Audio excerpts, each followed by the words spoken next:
다 함께 사도신경 하심으로 2026년 1월 7일 수요일 신년 특별 새벽기도회 셋째 날 예배 하나님께 올려드리겠습니다. 전능하사 천지를 만드신 하나님 아버지를 내가 믿사오며 그 외아들 우리 주 예수 그리스도를 믿사오니 이는 성령으로 잉태하사 동정녀 마리아에게 나시고 본디오 빌라도에게 고난을 받으사 십자가에 못 박혀 죽으시고 장사한 지 사흘 만에 죽은 자 가운데서 다시 살아나시며 하늘에 오르사 전능하신 하나님 우편에 앉아 계시다가 저리로서 산자와 죽은 자를 심판하러 오시리라. 성령을 믿사오며 거룩한 공예와 성도가 서로 교통하는 것과 죄를 사하여 주시는 것과 몸이 다시 사는 것과 영원히 사는 것을 믿사옵나이다. 아멘. 찬송가 288장 찬송하시겠습니다.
하나님 아버지 감사합니다. 하나님의 말씀을 저희들이 늘 듣고 행할 때 하나님께서 늘 함께 해주시는 복을 우리가 받고 모든 일을 주님께서 주관하시는 형통의 삶을 살게 하신다라는 말씀을 오늘도 저희들 기억하고 이 새벽에도 주님의 부르심에 순종함으로 나와 주시는 말씀을 받고 하루를 시작하길 원합니다. 오늘도 주시는 말씀을 통해 오늘은 주님께서 우리들이 어떤 길로 나아가야 될지를 주님께서 말씀하실 때 바르게 알게 하시고 순종의 길로 나아감으로 말미암아 주님께서 우리와 동행해 주시는 놀라운 예비하신 형통의 복을 누리며 하나님께 영광 돌리는 하루와 2026년 한 해 될 수 있도록 은총 내려 주옵소서. 감사드리오며 우리 주 예수 그리스도 이름으로 기도드리옵나이다. 아멘. 자, 이 시간에 하나님의 주시는 말씀은 야고보서 2장입니다. 야고보서 2장 1절부터 13절까지 말씀 보겠습니다. 자, 화면 화면을 보시면서 야고보서 2장 1절부터 함께 합독하시겠습니다. 내 형제들아, 영광의 주 곧 우리 주 예수 그리스도에 대한 믿음을 너희가 가졌으니 사람을 차별하여 대하지 말라. 만일 너희 회당에 금가락지를 끼고 아름다운 옷을 입은 사람이 들어오고 또 남루한 옷을 입은 가난한 사람이 들어올 때에 너희가 아름다운 옷을 입은 자를 눈여겨보고 말하되 여기 좋은 자리에 앉으소서 하고 또 가난한 자에게 말하되 너는 거기 서 있든지 내 발등상 아래에 앉으라 하면 너희끼리 서로 차별하며 악한 생각으로 판단하는 자가 되는 것이 아니냐. 내 사랑하는 형제들아, 들을지어다. 하나님이 세상에서 가난한 자를 택하사 믿음에 부요하게 하시고 또 자기를 사랑하는 자들에게 약속하신 나라를 상속으로 받게 하지 아니하셨느냐. 너희는 도리어 가난한 자를 업신여겼도다. 부자는 너희를 억압하며 법정으로 끌고 가지 아니하느냐. 그들은 너희에게 대하여 일컫는 바 그 아름다운 이름을 비방하지 아니하느냐. 너희가 만일 성경에 기록된 대로 내 이웃 사랑하기를 내 몸과 같이 하라 하신 최고의 법을 지키면 잘하는 것이거니와 만일 너희가 사람을 차별하여 대하면 죄를 짓는 것이니 율법이 너희를 범법자로 정죄하리라. 누구든지 온 율법을 지키다가 그 하나를 범하면 모두 범한 자가 되나니 간음하지 말라 하시니가 또한 살인하지 말라 하셨은즉 내가 비록 간음하지 아니하여도 살인하면 율법을 범한 자가 되느니라. 너희는 자유의 율법대로 심판받을 자처럼 말도 하고 행하기도 하라. 긍휼을 행하지 아니하는 자에게는 긍휼 없는 심판이 있으리라. 긍휼은 심판을 이기고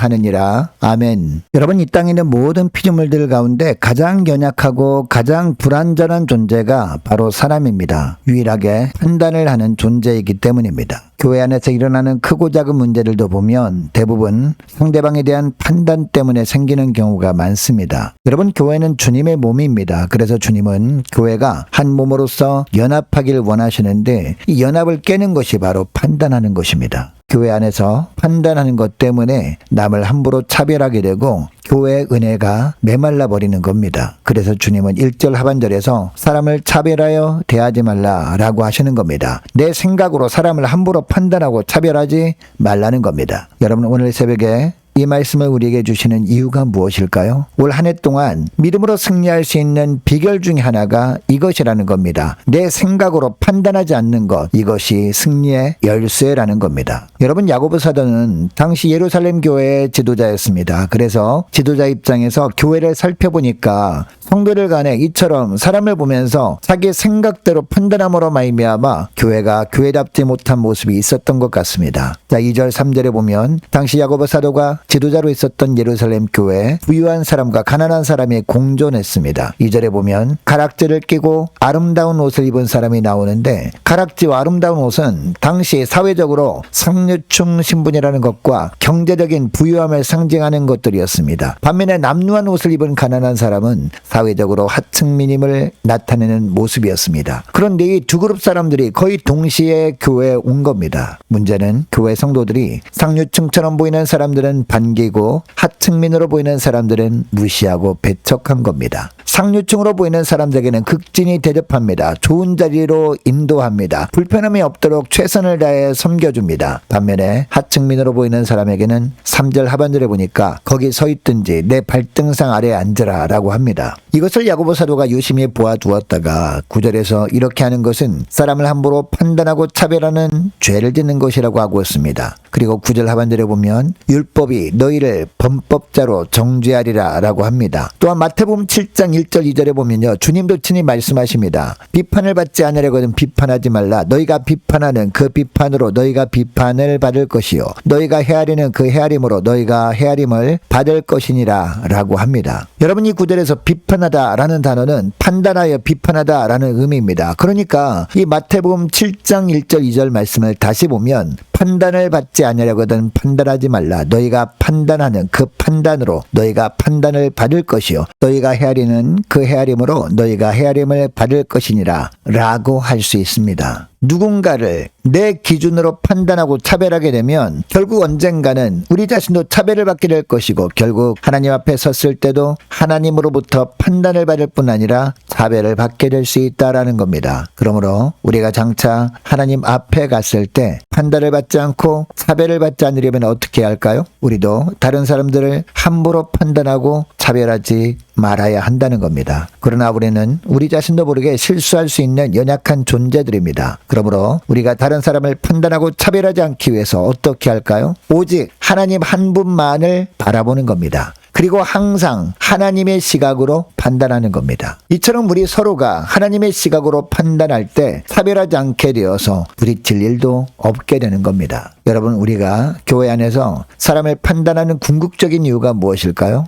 모든 사람이 하나님의 최고의 걸작품이라는 것을 잊어버리기 때문입니다. 여러분, 이사야 64장에 보면요, 우리는 모두 하나님의 걸작품이라고 하고 있습니다. 그러므로 모든 택함받은 그리스도인들 중에 하자가 있는 작품은 없는 겁니다. 또한 하나님께서는 각각의 작품들을 다 개성 있는 존재로 만들어 주셨습니다. 그래서 그 어떤 지체도 하나님께는 소중하지 않는 존재가 없습니다. 우리 기준으로 볼 때는 귀한 사람, 천한 사람 판단할 수 있지만 하나님의 눈으로는 모든 지체들이 하나님의 기뢰가 담겨져 있는 존귀한 존재들이라는 겁니다. 그러므로 우리가 만약 하나님의 자녀이고 예수님의 제자들이라면 우리 눈으로 보기에 우리보다 못나 보이는 사람들이라고 함부로 무시할 수 없는 겁니다. 여러분, 당시 유대인들은 율법을 지키는 것이 구원의 길이라고 생각하였습니다. 그런데 율법을 요약해 놓은 것이 바로 십계명입니다. 십계명의 주제가 뭡니까? 바로 사랑입니다. 제1계명부터 4계명까지는 하나님과의 사랑을 말합니다. 그리고 5계명을 기점으로 10계명까지는 내 주변 사람들과의 사랑, 즉 이웃사랑을 말씀하고 있는 겁니다. 이것을 오늘 보면 10절, 11절에서 말씀하고 있습니다. 그러니까 자기 생각을 기준으로 남을 판단하는 것은 이 이웃사랑이라는 하나님의 법을 어기는 행동이라는 겁니다. 여러분, 상대방을 판단할 권리가 우리에게는 없습니다. 우리도 서로 다 같은 죄인들이기 때문입니다. 우리는 긍휼함을 가지시고 우리의 죄를 사해 주시는 하나님만을 그래서 바라보아야 하는 겁니다. 그때 우리는 하나님의 자녀로서 그리고 예수님을 닮아가는 주님의 신부로서 내 주변의 사람에 대한 긍휼의 마음, 사랑하고 이해하려는 주님의 마음, 그리고 그 존재를 존중해 주고자 하는 그런 주님의 마음을 품을 수 있는 겁니다. 이렇게 될 때 우리 한 사람이 이런 모습을 통해서 우리가 속한 교회와 가정의 천국 같은 공동체로 변화되게 되는 겁니다. 여러분, 이것을 기억하시고 오늘 기도할 때 이렇게 기도했으면 좋겠습니다.